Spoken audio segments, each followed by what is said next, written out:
আজকে আমরা এই ভিডিওতে খুবই গুরুত্বপূর্ণ একটি টিপস শেয়ার করব। আর টিপসটি হচ্ছে আপনি কিভাবে অতি সহজে আপনার গার্লফ্রেন্ডের অথবা আপনার কোনো রিলেটিভের অথবা যে কারো গ্রামীণ সিমের কল হিস্ট্রি বের করতে পারবেন, অথবা এসএমএস হিস্ট্রি, অথবা উনি এই মাসে বা আপনার সিমেরই হোক, যার সিমেরই হোক, যে কারো হোক, সিমটি আপনার হাতে থাক বা না থাক, আপনি অতি সহজেই ওই গ্রামীণ সিমের কল হিস্টোরি অথবা এসএমএস হিস্টোরি, ওই মাসে কত টাকার কথা বলছে বা কোন সিমে কত টাকার কথা বলছে বা টাইম সহকারে সকল ডিটেলস আপনারা অতি সহজেই পেয়ে যাবেন। তো আমরা আজকে এই বিষয়টি শেয়ার করবো কিভাবে আপনি এই বিষয়টি করবেন। তার জন্য আমাদের ফোনের গুগল প্লে স্টোরে চলে যেতে হবে। গুগল প্লে স্টোরে যাওয়ার পর সার্চ বারে গিয়ে লিখতে হবে মাই জিপি লিখে সার্চ করে দেবেন। দেন হচ্ছে এখান থেকে এই যে মাই জিপি অ্যাপস নামে এই অ্যাপসটি ইনস্টল করে দেবেন। যে আপনি এখান থেকে আপনি অ্যাপসটি ওপেন দিয়ে দেবেন। ওপেন দিয়ে দেওয়ার পর এখান থেকে সাইন ইন, এখানে দেখতে পাচ্ছেন সাইন ইন নামে একটি অপশন আছে, এখানে সাইন ইনে ক্লিক করে দেবেন। সাইন ইনে ক্লিক করার পর আপনার একটি এই গ্রামীণ সিমের ওয়েবসাইটে নিয়ে যাবে। ওয়েবসাইটে নিয়ে যাওয়ার পর এখান থেকে আপনি এগুলো একটি নাম্বার বসিয়ে দেবেন। তো আপনি নাম্বারটি বসে হচ্ছে যে সিমের কল রেকর্ড বা যে সিমের হিস্টোরি বা যে সিমের এসএমএস হিস্টোরি বা ওই মাসে উনি কত টাকার কথা বলছে, যেই সিমের মানে যে সিমের হিস্টোরি জানতে চাচ্ছেন ওই সিমের নাম্বারটি এখানে বসিয়ে দেবেন 017। এখান থেকে আপনি আপনার নাম্বারটি বসিয়ে দেবেন। এখানে নাম্বারটি বসিয়ে দেওয়ার পর এখান থেকে আপনি এই সাইন ইনে ক্লিক করে দেবেন। এই যে এখান থেকে আমি সাইন ইনে ক্লিক করে দিলাম। এই সাইন ইনে ক্লিক করে দেওয়ার পর এখানে আপনি দুটি ওয়েতে দেবে, মানে এখানে যদি ওই সিমটি আপনার এই ফোনে ভরা থাকে তাহলে অটোমেটিক এখান থেকে ভেরিফাই করে নেবে। আর যদি ওই সিমটি এই ফোনে ভরা না থাকে, মানে অন্য সেটা হোক বাটন ফোনে বা স্মার্টফোনে, মানে আপনি যেই ফোন দিয়ে কাজটি করতে যাচ্ছেন ওই ফোনে ভরা নাই অথবা অন্য ফোনে ভরা আছে, মানে এই ফোনে ভরা নাই অন্য ফোনে ভরা আছে, তাহলে এখান থেকে আপনাকে যে কাজটি করতে হবে, এখানে দেখতে পাচ্ছেন যে ভেরিফাই ম্যানুয়ালি, তো এখানে আপনার ভেরিফাই ম্যানুয়ালিতে ক্লিক করে দিতে হবে। ভেরিফাই ম্যানুয়ালিতে ক্লিক করার পর ওই ফোনে একটি ওটিপি কোড যাবে 4 সংখ্যার, তো ওটিপি কোডটি এখানে বসিয়ে দিবেন। এই ওটিপি কোডটি বসিয়ে দেওয়ার পরে এখানে আপনার লগ ইন কমপ্লিট। এখানে আপনার মাই জিবি অ্যাপসটি ইনস্টল প্রক্রিয়া এবং লগ ইন প্রক্রিয়া শেষ হওয়ার পর আপনার ফোন থেকে মাই জিবি অ্যাপসে চলে যেতে হবে। তো এখান থেকে আমি আমার ফোনের মাই জিবি অ্যাপসটি ওপেন করে নিচ্ছি। ওপেন করার পর এখান থেকে আপনার দুইভাবে আপনি ওপেন করতে পারবেন। তো প্রথমত হচ্ছে এখানে দেখতে পারবেন যে সিমোর নামে একটি অপশন আছে, এই যে এখানেই সিমোর নামে অপশন আছে। তো ফার্স্ট আমরা সিমোরে ক্লিক করে দিলাম। ক্লিক করার পর এখানে দেখতে পাচ্ছেন আইটেম মাস্ট বিল নামে একটি অপশন আছে। তো এটা হচ্ছে ফার্স্ট ওয়ে।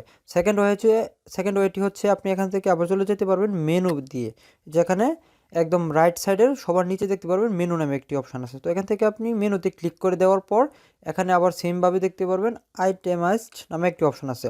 তো এখান থেকে আমরা এই অপশানটিতে ক্লিক করে দেব। ক্লিক করে দেওয়ার পর এখানে দেখতে পাচ্ছেন যে পিরিয়ড নভেম্বরের 20 তারিখ থেকে ডিসেম্বরের 20 তারিখ পর্যন্ত, মানে আজ পর্যন্ত আমরা এটার কল রেকর্ড ডাউনলোড করতে পারবো। এবং কি এখানে দেখতে পাচ্ছেন যে PDF file will be download to your device, মানে আমার এই ডিভাইসে এই পিডিএফ ফাইলটি ডাউনলোড করে নিতে পারবো। এবং এটা হচ্ছে লাস্ট 30 দিনের, যেখানে দেখতে পাচ্ছেন লেখা আছে items bill available for the last 30 দিন, মানে এখান থেকে আমি 30 দিনের বেশি এটা ডাউনলোড করতে পারবো না। তো এখান থেকে যদি 30 দিনেরটা ডাউনলোড করতে চাই, দেন হচ্ছে আমি যদি এখানে ডাউনলোডে ক্লিক করি, এখানে আমি ডাউনলোডে ক্লিক করে দিলাম, পিডিএফ ফাইল আকারে দেখা যায়। দেন হচ্ছে এখান থেকে আপনার পিডিএফ ফাইলে ওপেন করে নিতে হবে। এখানে আমি আমার যে কোনো একটি সফটওয়্যার দিয়ে ওপেন করে নিচ্ছি। এই যে ওপেন করার পর এখানে দেখতে পাচ্ছেন এখানে যতগুলা পেজ আছে আপনি এখানে যা ডিটেলস আছে সকল কিছু দেখতে পারবেন। এখান থেকে আপনি তারিখ সহ কত সেকেন্ডে কত মিনিটে কথা হয়েছিল, কে কল দিয়েছিল, নাম্বার সহ, এখানে হচ্ছে এটা হচ্ছে তারিখের লিস্ট, এখানে হচ্ছে টাইম, আর দেন হচ্ছে এখানে থাকবে নাম্বার, দেন হচ্ছে এখানে কত মিনিট কথা হয়েছিল অ্যাকচুয়াল ডিউরেশনটা, দেন হচ্ছে এখানে থাকবে কত চার্জ কাটা হয়েছিল, আর এখানে হচ্ছে টাইপ, মানে কলটা কি এখান থেকে ইনকামিং কল না আউটগোয়িং কল। এভাবে সকল কিছু ডিটেলস আপনার এখান থেকে আপনি অতি সহজে পেয়ে যাবেন। দেখতে পাচ্ছেন এখানে অসংখ্য পেজ আছে। এবং এখানে যে শুধু জাস্ট আপনার কল রেকর্ড ব্যাপারটা এরকম না, এখানে আপনার প্রথমটি আসবে হচ্ছে এরকমভাবে কল সামারি, মানে এখানে কল ডিটেলস। দেন হচ্ছে দ্বিতীয়টা থাকবে হচ্ছে আপনার এখানে SMS সামারি, মানে SMS হিস্টোরি। এবং এভাবে আপনি সকল হিস্টোরি পেয়ে যাবেন, আর সেটা হোক SMS হিস্টোরি বা কল হিস্টোরি। এখান থেকে সকল ডিটেলস আপনারা অনায়াসে জেনে নিতে পারবেন। এমনকি এখানে মান্থলি একটা দেখতে পারবেন যে কত টাকা ফি, এখানে আপনার লেখা থাকবে total charged amount for call, মানে আপনার এখান থেকে কল করার জন্য টোটাল এই মাসে কত টাকা কাটছে এটা এখানে দেওয়া থাকবে। দেন হচ্ছে ঠিক এভাবে আপনার এই মেসেজের ক্ষেত্রেও দেওয়া থাকবে যে এই মাসে আপনার টোটাল মেসেজে কত টাকা কাটছে। এই যে দেখতে পাচ্ছেন এখানে লেখা আছে total charge amount for SMS এর জন্য কত টাকা কাটছে।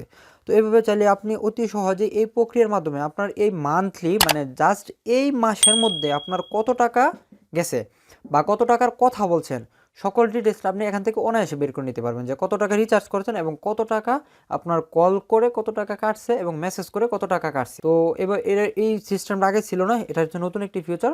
তো এভাবে চাইলে আপনার মান্থলি কত টাকা খরচ হয়েছে বা কি সকল ডিটেলস পেয়ে যাবেন। আর কল হিস্ট্রি বা SMS হিস্ট্রি তো অনায়াসে পেয়ে যাচ্ছেন। আর সেটা হোক আউটগোয়িং কল, মানে কল আসুক, অথবা কল এখান থেকে দেন, মানে ইনকামিং আউটগোয়িং দুটো ধরনের কল পেয়ে যাবেন এবং টাইম সহকারে, মিনিট সহকারে, সেকেন্ড সহকারে। সো এই সিস্টেমটা খুবই অসাধারণ একটি সিস্টেম। আর তো আশা করি ভিডিওটি অনেক উপকারে আসবে। আর ভিডিওটি যদি উপকারে আসে থাকে তাহলে ইউটিউব চ্যানেলে দেখে থাকলে চ্যানেলটি অবশ্যই সাবস্ক্রাইব করার চেষ্টা করবেন। আর ফেসবুক পেজে দেখে থাকলে অবশ্যই পেজটি ফলো দিয়ে পাশে থাকবেন। আর ভিডিওটি অবশ্যই শেয়ার করতে ভুলবেন না। তো আবার দেখা হচ্ছে নতুন কোনো ভিডিওতে নতুন কোনো টপিক্স নিয়ে। সেই পর্যন্ত সবাই ভালো থাকুন, সুস্থ থাকুন। আসসালামু আলাইকুম।